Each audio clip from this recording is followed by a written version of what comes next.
right, it's about that time. Let's bring in our A-team, and it is A-team. Judy Miller is adjunct fellow at the Manhattan Institute for Policy Research, Pulitzer Prize-winning author and journalist, and Fox News contributor. James Freeman from the Wall Street Journal, and also a Fox News contributor, and Ed Henry, our chief national correspondent, and recipient of a new award. Thank you very much. And I think you love Easter, so I don't know why he's picking on you. Thank you for that, Ed. All right. We had the war on paper yesterday. Now it's a war on Easter? This is not the war on Easter. All right, good. Yeah. So where do you think, I mean, Ed, you didn't even sleep last night. I mean, I saw you last night to this morning. Ed, your thoughts? And that was just the phone calls I was getting from Bill asking me about every live shot, because we compare notes. I mean, I just want to take a deep breath. You know, it's sort of like it's over, and the Democrats don't quite know it yet. I mean, the legal fight's over. Yes, now it's a political battle, but the door is shut on collusion. They've not just said, Democrats, that there were allegations of collusion, but for 2 years they've said there was evidence of collusion. Robert Mueller, with thousands of subpoenas, hundreds of witnesses, and all the rest, says no. That door's closed.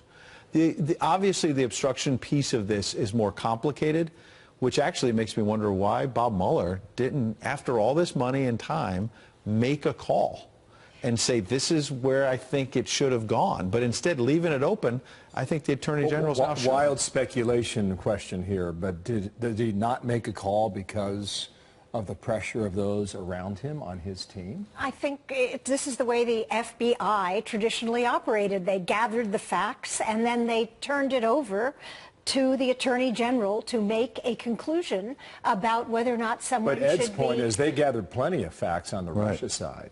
Look, the Democrats and people who are anti-Trump said from the beginning, Mueller is our guy. They hung everything on Mueller. When Mueller didn't do what he wanted them to do, they have been left in the cold. And that's the problem now, the challenge for the Democrats. What do you do now that Mueller has refused to do what they wanted him to do? Yeah, and I think this is kind of, we can't take too seriously this new subpoena. It's coming so quickly after the publication of the report, so you know it wasn't done out of careful consideration of the parts that were redacted, right? Was released, though. They passed it in committee 2 weeks ago. But okay, so now we get it, and it's largely unredacted. And what's been redacted?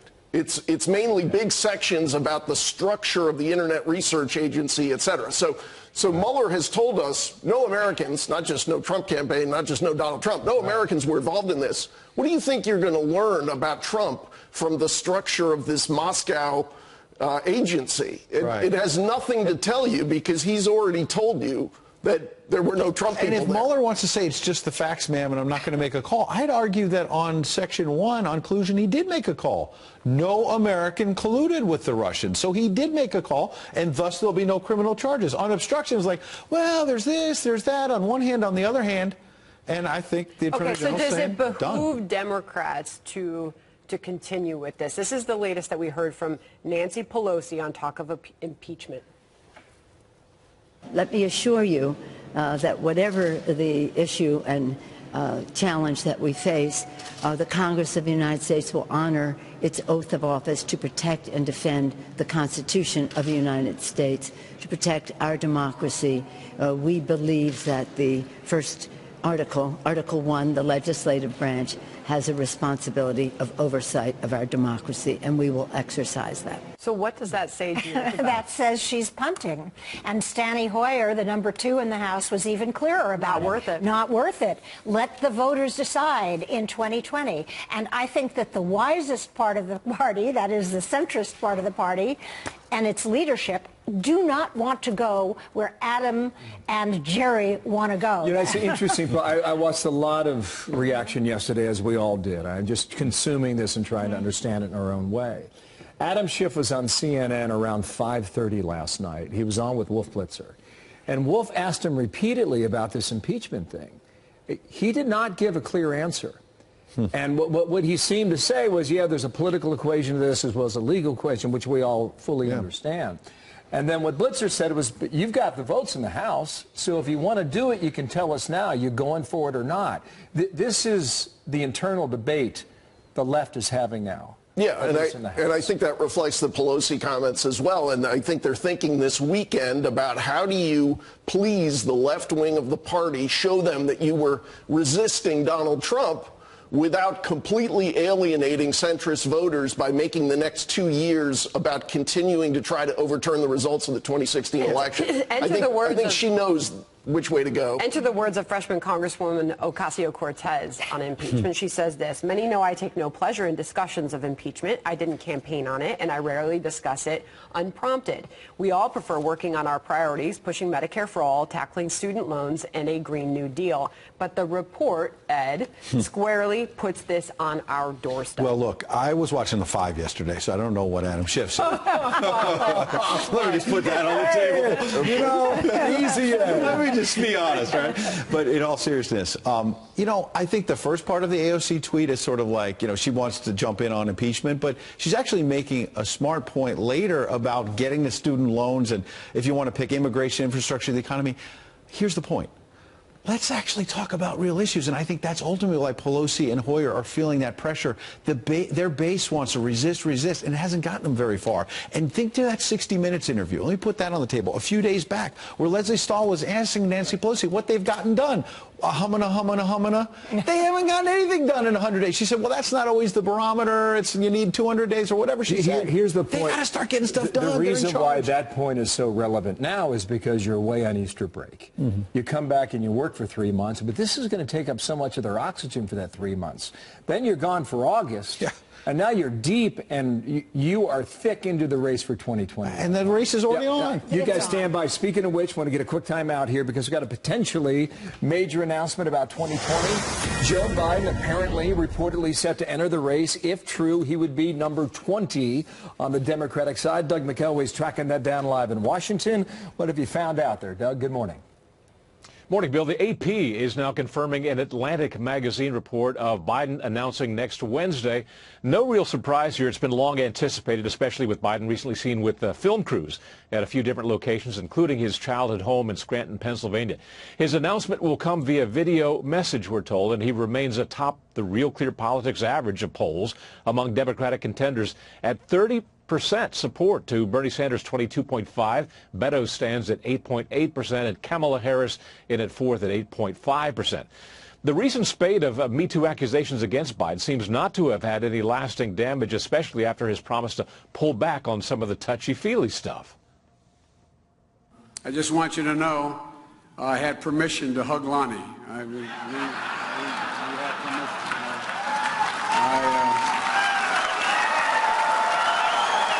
I don't know, man. Yesterday, Biden spoke at a Boston Stop and Shop grocery store where unionized workers are on strike. His remarks harken back to an Obama-era message of, you didn't build that. Workers are not being treated across the board with dignity. They're not being treated like they matter. And let me get something straight with you all. Wall Street bankers and CEOs did not build America. You build America. We build America. Ordinary middle-class people build America. And now Fox News can confirm that he is indeed going to be announcing next Wednesday. His biggest liability, as we all know, may be his age. He's 76 years old. If elected, he would become the oldest president to take office.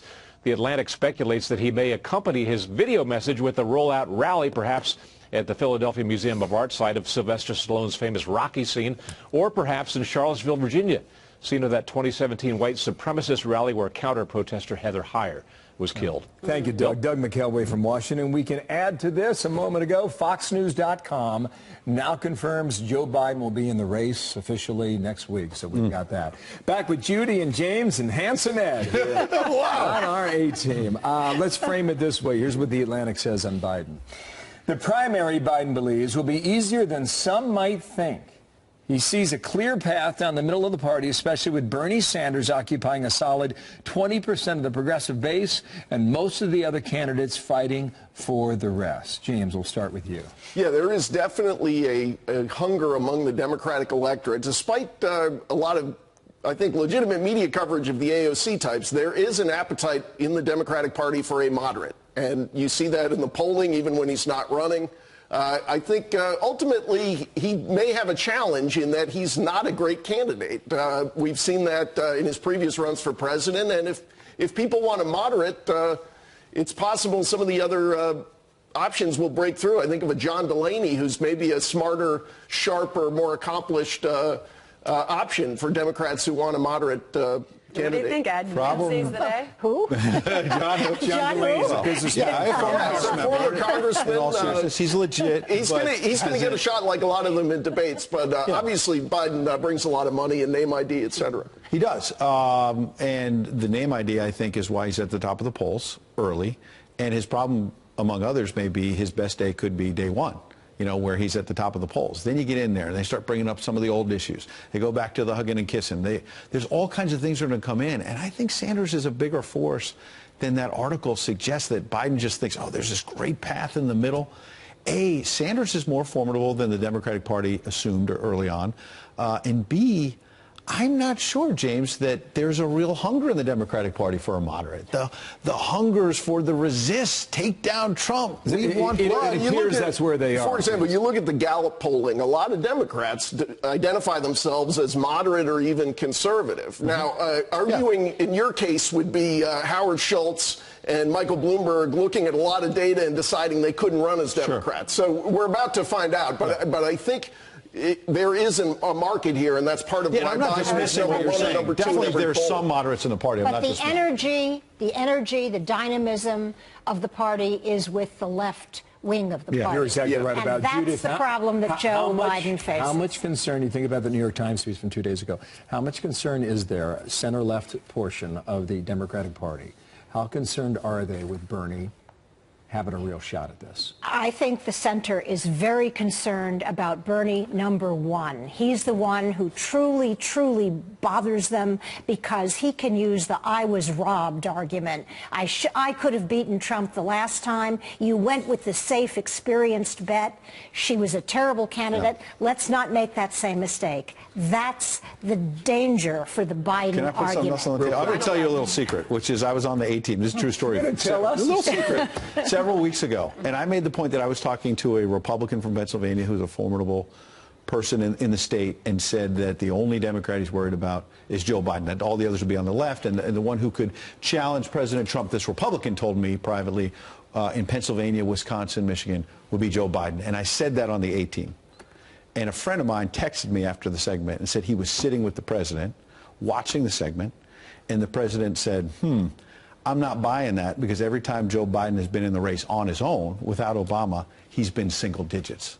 So that's directly from the Oval Office. That's what they believe. They could be wrong this time. He's got an opportunity if he wants to run in the center, but don't overrate his appeal in the Midwest. He moved out of the Midwest during the Eisenhower administration. All right, they call him the A-team for a reason. That's right. James, is it formidable or formidable? What is it? He likes to pick. I do the latter. You know, I think both are acceptable, and since he's so handsome, I'm going to let him go either way. Happy Thank you, James. Easter. Good save. We tease him, and then he gets us back. Judith. Thank you. All right, thank you, team.